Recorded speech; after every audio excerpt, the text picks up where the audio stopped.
Roll your sleeves up. You getting ready to Black learn history. something. What do you know about black history? Listen up. Let me ask you a question. Prior to the transatlantic slave trade in the 1600s, what was your nationality? They don't know. What did you call yourself? Some may say African.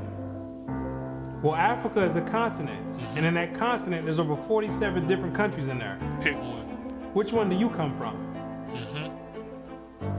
What language did you speak prior to the 1600s? Well, Was it English? I doubt it. There's over 1,500 dialects being spoken in the land of Africa. Plus symbols. Pick one. What clothing did you wear? Was it high heels and stilettos? No. Skinny jeans and Vans? Absolutely not. What food did you eat? They want no swine. Hamburgers and hot dogs? want no French swine. fries and SpaghettiOs? No. What religion did you partake in? Who was your God? Was it Christianity and Cesare Borgia? Most of you have no idea about the answer to these questions.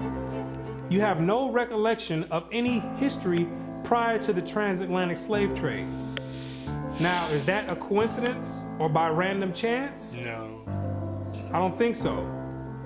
Have you ever asked yourself, why is it that in the public school system that every time Look out the now. subject of black history Look is out. taught, Look out it now. always begins in the 1600s Christopher Columbus. and with slavery?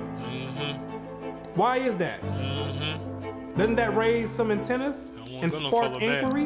Why is it that the public school system is so committed to revolving black history solely on the past 400 years? Well, Why is that?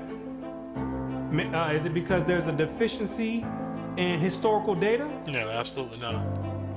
Or maybe because there's no history at all prior to the 1600s? Oh, it's there. Maybe black people just poofed out of thin air I doubt that. sporadically, No. landed on slave ships, and they said, hey, we got a new species here, and start importing and exporting them all over the world. Maybe that's what happened. No, The it's not. question arises, what is the drawback on this history? Why does it keep being withheld? What's the big idea about it? Why is it being held hostage? That's the question. Why can't it be expounded on? 100 years prior to the 1600s? 300 years, 500 years, 1,000 years? Why is that information not being revealed? Speak to him, brother. What's the big secret? It's a very What's big the secret. mysticism about it? No mysticism. What you're gonna come to realize is that your identity is the biggest kept secret on the planet Earth. The very biggest. Oh, you thought that NASA and the space station and the secret missions being conducted by them, oh, you thought that was the biggest kept secret on Earth. Oh, No, this is bigger than that. way bigger. You thought that the government and the CIA and the FBI hiding information about UFOs and Planet X and Nubaru and aliens, you thought that was the biggest information. They're and trying to biggest figure out how to kept secret. operate the ones they got now. This is bigger than that. The elite Confederate has spent billions of dollars Trillions and constructed an innumerable amount of psychological stratagem already to in ensure place. that you never Never. received and acquired this information. Because the that's about Negroes to be don't put pick out. up no book. You about to receive Without getting pertinent sleepy. information from some of the most reputable biblical scholars, historians, and archaeologists. And they all know something that you don't know. And that's your identity. Abolitionists and colonizationists had maintained, and that in fact, blacks had been relegated to the same servile position in ancient Egypt as in modern America. But what Dr. Morton did discover is that the Negroes that were serving slavery in America served the same position and servitude in ancient Egypt when they matched other skulls and other cranial remains in Egypt. They said these are exact matches. So what are the scholars saying? what you're going to find out is that they're saying that you are the biblical Israelites. Yes, you're the same exact people that served slavery in the land of Egypt. You're the same exact people that God sent Moses to go redeem under the hand of Pharaoh. You're the same exact people. And when you read the Bible, you'll find out that slavery is a central theme in the Bible. It's a reoccurring theme with the Israelites. The Israelites cannot run away and get away from serving slavery. It continues to happen over and over, all the way up until today. You came out of Egypt as slaves, came down into the land of Israel.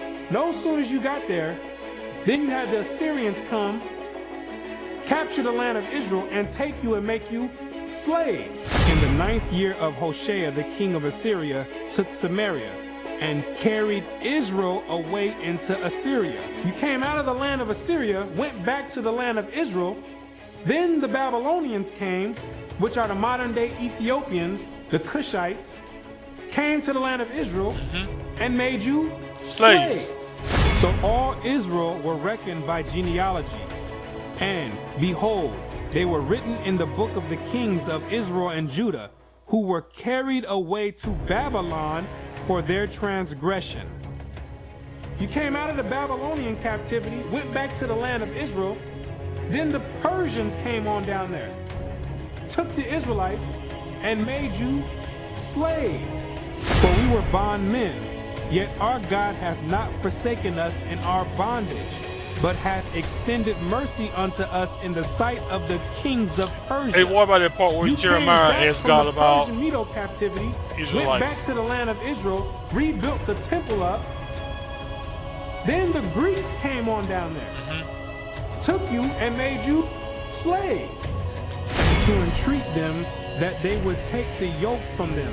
For they saw that the kingdom of the Grecians did oppress Israel with servitude. After you came from the Greek captivity, you went back into the land of Israel, rebuilt the temple because the Greeks were sacrificing swine and pig on the altars. No sooner as you came back to the land of Israel, then the Romans came and had you during the time of Christ as slaves. It was so much slavery going on with the Israelites that Jeremiah himself had to ask. He had to say, what's wrong with us? Israel just put on earth just to be slaves? Is that your whole purpose? What's going on, God? Just to be servitude to other nations? Is Israel a servant? There it is. Is he a homeborn slave? Why is he spoiled? So you might be asking yourself, if the so-called Negro is part of the 12 tribes of Israel, how in the world did you get to the west coast of Africa? And when ye shall see Jerusalem compassed with armies, then know that the desolation thereof is nigh. This is Christ right here speaking to the Israelites. He says, when you see Jerusalem compassed or surrounded by the Roman armies, then know that the desolation or the destruction of the land of Israel is getting ready to happen. The Romans getting ready to come in here and tear some stuff up. Then let them which are in Judea flee to the mountains, and let them which are in the midst of it depart out. And Christ says, when you see the Romans coming in, you better get ready to flee into the mountains. And what you're going to realize is that the mountains that he was talking about was the land of Africa. It was the same exact place that Mary and Joseph took Jesus when they were fleeing from Herod when he was trying to come find Jesus to kill him. That's right. They went right into Africa. Right in there. And the Israelites went into Africa as well, fleeing from the Romans. That's right. In the year 65 BC, there he is, Dr. the Rudolph. Roman armies under General Go Pompey get that book. captured Jerusalem. It's on Amazon. It ain't even $10. General Vespasian and his son Titus get that put book. an end to the Jewish state with great slaughter.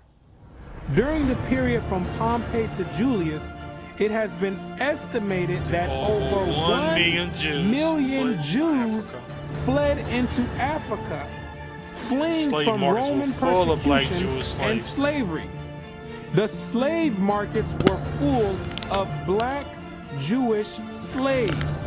Over 1 million of you Israelites fled from the land of Israel into the land of Africa. running away from the Romans because the Romans was coming to put slaughter to the Israelites. The scholars know this for a fact. Yes, sir. The biblical scholars know this for a fact.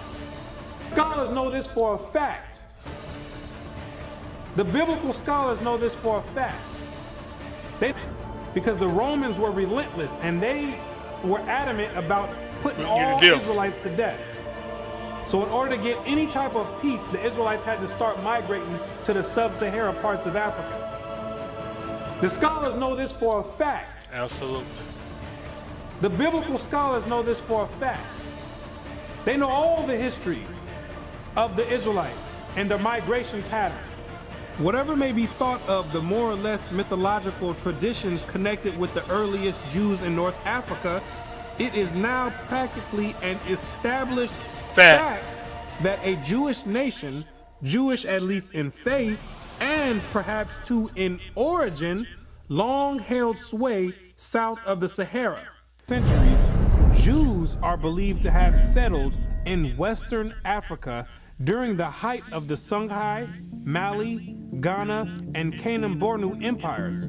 According to accounts from explorers of the region, several powerful Jewish families of the Songhai Empire were of Jewish origin. Some accounts place West African Jewish communities in the Andu Forest of Dahomey, south of Timbuktu.